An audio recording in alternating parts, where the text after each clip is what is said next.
سلطان صلاح الدین ایوبی نے خاص طور پر عورتوں کے معاملے میں رحمدلی کا مظاہرہ کیا، جس کے لیے وہ مشہور بھی تھے۔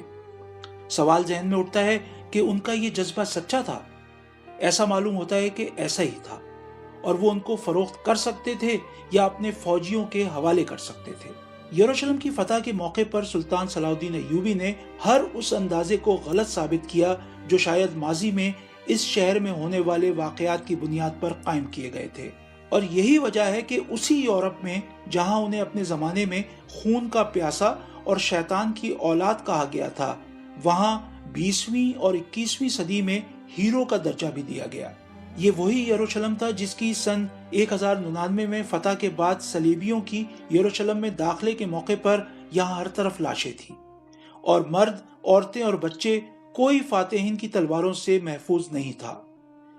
مصنف جسٹن موروی کی کتاب کا نام ہے اسلامی سلطنتیں، 15 شہر جو ایک تہذیب کو بیان کرتے ہیں۔ انہوں نے اپنی اس کتاب میں یروشلم کے بارے میں چیپٹر میں مسیحی ذرائع کا حوالہ دیتے ہوئے صلیبیوں کی فتح کے بعد شہر کے مناظر بیان کیے ہیں۔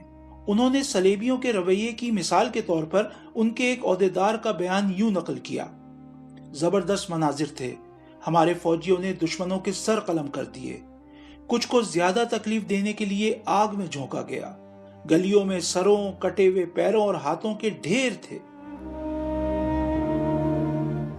سلطان صلاح الدین ایوبی کا چیلنج یروشلم کی فتح پر ختم نہیں ہوا، بلکہ انہیں اندازہ تھا کہ اب مسیحی دنیا، جس میں یروشلم جیسے مقدس شہر کے ہاتھ سے نکلنے کی خبر بجلی بن کے گری ہوگی، اس کو واپس حاصل کرنے کی کوشش کرے گی۔ سن 1187 میں یروشلم کی فتح سے لے کر تیسری صلیبی جنگ میں اس کے کامیاب دفاع کا چیپٹر تقریباً 5 برسوں پر محیط ہے۔ وہ صلیبی جنگ جس میں مغربی یورپ کے بڑے بڑے بادشاہ خود شریک ہوئے، اور یورپ بھر سے لوگوں کو جنگ میں شرکت پر مائل کرنے کے لیے سلطان صلاح الدین ایوبی کی بدترین شبیہ پیش کی گئی۔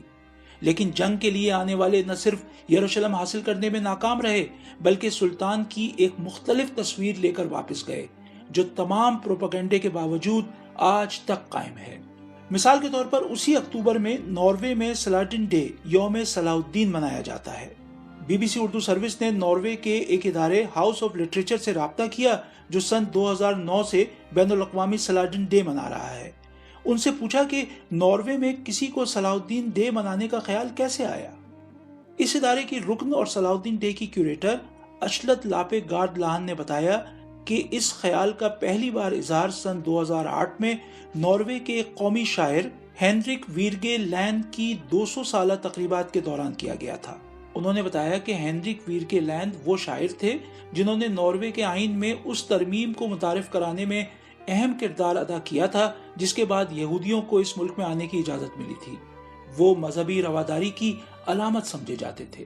اشلت لاہن نے بتایا کہ سن 2008 میں اس تقریب کے دوران ناروے کے ایک مصنف تھوروالڈ سٹین نے تجویز پیش کی کہ ویرگے لینڈ کی سوچ کو آگے بڑھانے کے لیے ہمیں صلاح الدین ایوبی کی یاد میں ایک دن منانا چاہیے، کیونکہ انہوں نے یروشلم کی فتح کے موقع پر جس کردار کا مظاہرہ کیا تھا وہ یہودیوں، مسیحیوں اور مسلمانوں کے مل کر رہنے کے بارے میں ایک سبق ہے۔ اشلت لاہن نے بتایا کہ ناروے کی طرح شاید یورپ میں بھی بہت کم لوگ صلاح الدین کے بارے میں جانتے ہیں، اور جو جانتے بھی ہیں وہ ان کا موازنہ صلیبی جنگوں کے یورپ میں ہیرو رچرڈ دی لائن ہارٹ سے کرتے ہیں، اور ان کے خیال میں صلاح الدین ایک ولن ہیں۔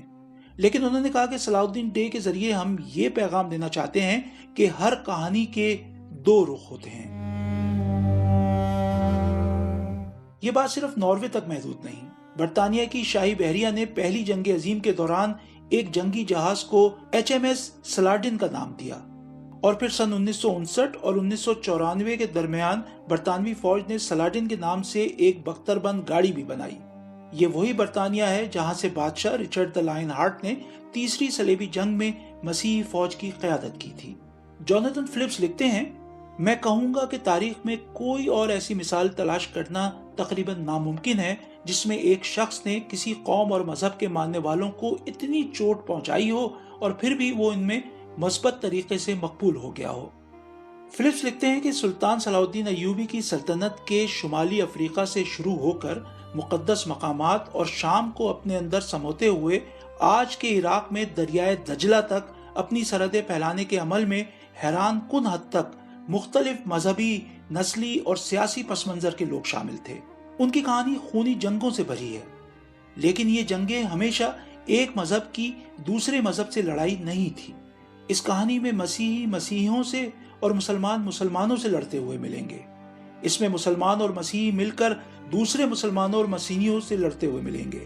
اس کہانی میں لوگوں نے پارٹیاں بھی بدلی اور لڑائی نئے روپ میں جاری رہی۔ اس وقت بھی آج کی طرح کسی بھی معاملے میں زمینی صورتحال اس تصویر سے بہت مختلف اور الجھی ہوئی تھی جو کہ دور سے نظر آتی ہے۔ نسلی، سیاسی، اقتصادی اور ذاتی مفادات کی ایک کھچڑی تھی جو صرف مذہبی عقائد کی بنیاد پر نہیں پک رہی تھی۔ سن 1187 تک سلطان صلاح الدین کو یروشلم آزاد کروانے کے عزم کا اعادہ کرتے ایک دہائی گزر چکی تھی۔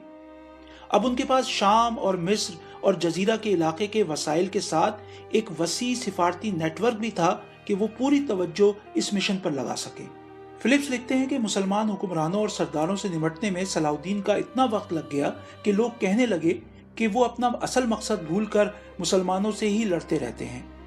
برسوں کے پروپیگنڈے کے بعد اب سلطان کے لیے فیصلہ کن وار کرنا ضروری ہو گیا تھا۔ اسی سال ایک مقامی مسیحی نواب رینلڈ نے ایک تجارتی کارواں پر حملہ کر کے امن معاہدے کی خلاف ورزی کی اور پھر قیدیوں کو واپس کرنے سے بھی انکار کر دیا۔ اب سلطان کے پاس حملہ کرنے کا جواز تھا اور انہوں نے اپنے اقتدار کی سب سے بڑی فوج جمع کی۔ ہر طرف ایوبی خاندان کے زرد پرچم لہرا رہے تھے۔ فلپس نے سلطان کے قریبی مورخ عماد الدین کے حوالے سے لکھا کہ ایسا لگتا تھا کہ جیسے زمین نے ایک نیا لباس پہن لیا ہو۔ صلاح الدین نے کہا کہ یہی وہ دن ہے جس کا وہ انتظار کر رہے تھے۔ فلپس نے مسلمان مورخ ابن الاسیر کا حوالہ دیا ہے کہ سلطان کے تبریہ پر حملے کا صرف ایک مقصد تھا کہ مسیحی فوج کو اپنی پوزیشن چھوڑنے پر مجبور کیا جائے، اور اس میں وہ کامیاب ہو گئے تھے۔ اس جنگ کو مارکہ حطین کے نام سے یاد کیا جاتا ہے۔ فلپس لکھتے ہیں کہ سلطان صلاح الدین کی مارکہ حطین میں کامیابی اور اس میں فرینکس کی فوج کی تباہی نے خطے میں طاقت کا توازن بدل دیا، لیکن یروشلم حاصل کرنے کے لیے ابھی مزید کام کرنے کی ضرورت تھی۔ اگلے 7 ہفتے انہوں نے سلطنت یروشلم میں کئی زبردست مہمات کی، جن میں سے کئی کی قیادت انہوں نے خود کی۔ اکا شہر 8 جولائی کو فتح ہوا اور کئی دہائیوں میں پہلی بار وہاں 10 جولائی سن 1187 کو جمعے کی نماز ادا کی گئی۔ اس کے بعد بیروت فتح ہونے میں بھی زیادہ دن نہیں لگے۔ اشکلون کو فتح کرنے میں 2 ہفتے لگے۔ یہاں بھی صلاح الدین نے شہر والوں کے ساتھ سختی نہیں کی۔ وہ قتل عام کا سلسلہ نہیں چاہتے تھے اور چاہتے تھے کہ کہیں پر ان کے خلاف زیادہ مزاحمت نہ ہو، اور ان شہروں کے قریب مسلمانوں کی بھی آبادیاں تھیں۔ صلاح الدین 20 ستمبر 1187 کو یروشلم پہنچے۔ شہروں پر تیروں کی بارش کر دی۔ ہر طرف نقاروں، ڈھول اور شدید نعروں کا شور گونج رہا تھا۔ شہر میں تیروں سے اتنا نقصان ہوا کہ اس وقت لاطینی مسیحی دنیا کے سب سے بڑے سینٹ جان ہسپتال کو بھی زخمیوں سے نمٹنے میں مشکلات پیش آنے لگی۔ سلطان نے کہا کہ مارکہ حطین میں کامیابی اور یروشلم کی دیواروں کے باہر ان کی موجودگی خدا کی نصرت کا ثبوت ہے۔